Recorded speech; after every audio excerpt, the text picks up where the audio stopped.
So Mohan Rao గారు 75 ఏళ్ళు, ఆయన రోజుకి 6 కిలోమీటర్లు జాగింగ్ చేస్తారంట, 5 కిలోమీటర్లు వాకింగ్ చేస్తారు.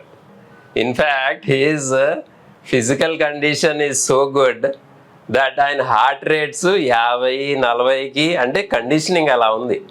సో ఆ వేగ స్టోన్ కొంచెం పెరిగి 50-40 వచ్చి డాక్టర్ల దగ్గరికి వెళ్తే ఏమన్నా పేస్ మేకర్ పెట్టాలా అని ఆయన నా దగ్గరికి వచ్చారు. సో యాక్చువల్లీ మనకు దీంతో తెలియాల్సింది ఏంటంటే, బాగా ఎక్సర్సైజ్ చేస్తే మీకు ఆ హార్ట్ రేట్స్, ఆ ఎక్సైట్మెంట్తో వచ్చే ప్రాబ్లమ్స్ అన్నీ కూడా తగ్గుతాయి. సో చాలా మందికి ఈ మధ్య యంగ్ పీపుల్కి గుండె దడ, లేకపోతే నా హార్ట్ రేట్ మామూలుగా కూర్చున్నప్పుడే 110 ఉంటుంది, 100 కన్నా ఎక్కువ ఉంటుంది అంటున్నారు. వాళ్ళందరూ ఈ దగ్గర నుంచి నేర్చుకోవాల్సింది ఏంటంటే, మీరు కనుక ఇలా ఎక్సర్సైజ్ చేస్తే మీ హార్ట్ రేట్స్ ఆటోమేటిక్గా 50కి 60కి తగ్గుతుంది. సార్ చెప్తారా మీ డైలీ స్కెడ్యూల్ ఎలా ఉంటుందో? డైలీ 3:30కి లేస్తాను సార్ నేను. తర్వాత ఆక్రూట్స్, బాదం తింటాను, కొన్ని ఒక 100 ml పాలు తాగుతాను. తర్వాత ఒక గంట సేపు బ్రీతింగ్ ఎక్సర్సైజు, తర్వాత చిన్న చిన్న ఎక్సర్సైజులు, యోగా లాంటిది ఒక గంట సేపు చేస్తాను. అక్కడి నుంచి 1 అవర్ జాగింగ్ చేస్తాను. తర్వాత ఇక్కడ మామూలు ఎన్ని కిలోమీటర్లు జాగ్ చేస్తారు? 6 కిలోమీటర్లు 40 నిమిషాలు. 40 నిమిషాల్లో చేసేస్తారు. షూస్ వేసుకుంటారు? షూస్ వేసుకుంటాను. అప్ అండ్ డౌన్స్ ఉంటాయి. కొంచెం అప్ ఎక్కే దగ్గర కొద్దిగా ఇబ్బంది అవుద్ది. మిగతా మామూలు ఫ్లాట్ గా ఉంటప్పుడు మామూలుగానే ఉంటది. ఇప్పుడు 1వ తేదీ నుంచి జాగింగ్ చేయట్లేదు, ఆపేసాను. తగ్గిందని చెప్పారని ఇంట్లో వాళ్ళు కూడా ఇబ్బంది వద్దని. చెయ్యండి. మళ్ళీ ఈవినింగ్ ఒక 5-6 కిలోమీటర్లు మామూలు వాకింగ్ చేస్తాను. రోజు మినిమం 10-12 కిలోమీటర్లు యావరేజ్న జాగింగ్ కానీ వాకింగ్ కానీ ఉంటుంది.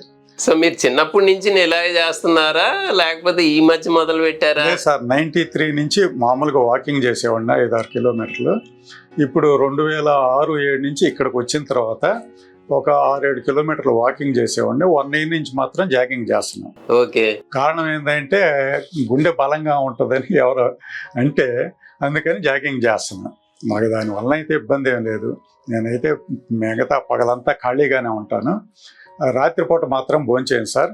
మధ్యాహ్నం ఒకసారి భోంచేస్తాను, ఉదయం టిఫిన్ చేస్తాను. రాత్రి ఏం తింటారు? రాత్రి తింటే చపాతీ, లేదంటే ఏదైనా ఫ్రూట్ తిని పాలు తాగుతాను. ఇప్పుడు నా టెన్షన్ ఏంటంటే, రాత్రిపూట 22కి వచ్చింది పల్స్ రేటు, అకస్మాత్తుగా ఏమన్నా అవుద్దా, అయితే ఏమిటి పరిస్థితి అనేది తెలుసుకోవటం గురించి మీ దగ్గరికి వచ్చాను. అదే పరిస్థితి మీరు చెప్పారు కాబట్టి ఐఎమ్ హ్యాపీ. కాబట్టి బీపీ టాబ్లెట్లు కూడా ఆపేయమన్నారు.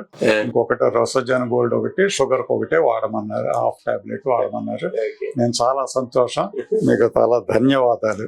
మిమ్మల్ని కలిసినందుకు గ్రేట్ ఇన్స్పిరేషన్ సార్. ఎందుకంటే కొంచెం చిన్న ప్రాబ్లం ఏదో వస్తేనే నడవటం ఆపేస్తారు, బైపాస్ ఆపరేషన్ చేయించుకుంటారు, ఎక్సర్సైజ్ చేయడం ఆపేస్తారు. అసలు బైపాస్ చేయించుకునేదే మనం ఎక్కువ పని చేయొచ్చు, ఏదైనా స్పోర్ట్స్ ఆడొచ్చు, అంటే మన క్వాలిటీ ఆఫ్ లైఫ్ ఇంప్రూవ్ చేసుకోవడానికి చేస్తాం, క్వాంటిటీ కూడా ఇంప్రూవ్ అవుతుంది.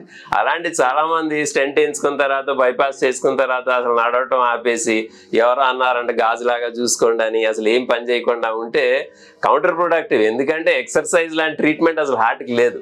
సో సార్ దగ్గర నుంచి నేర్చుకోవాల్సింది ఏంటంటే, ఈ ఏజ్లో కూడా of course he was walking, ఇప్పుడు 1 year నుంచి ఆయన జాగింగ్ కూడా చేస్తున్నారు. So age is not a bar. 75 ఏళ్ళకి కూడా we can change. Thank you sir.